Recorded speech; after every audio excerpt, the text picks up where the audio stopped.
Well, Larry Dixon and Steve Chrisman. They're shutting Steve Chrisman off. So Larry Dixon's going to get a single.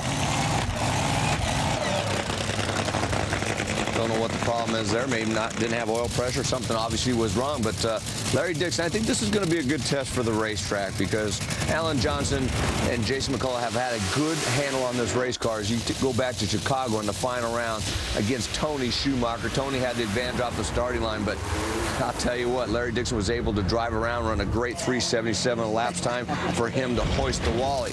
Now coming into this race, they did not make a good run on Friday night's session when it was cool, did not get down the racetrack.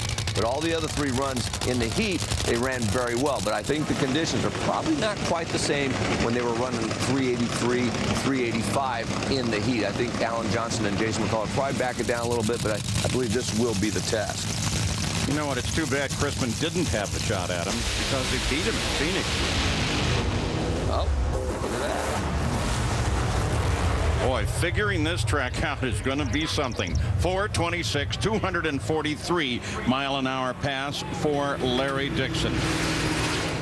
Well, I mean, Larry Dixon did a nice job on this run. Now, the car had good numbers early, all the way to about the 300-foot mark. And then I think when they're trying to apply that clutch, you're going to see it go up into tire smoke just right there, just drives right up into it, puts a few cylinders out. He backpedals, gets out of the throttle, and then look at him just working that throttle.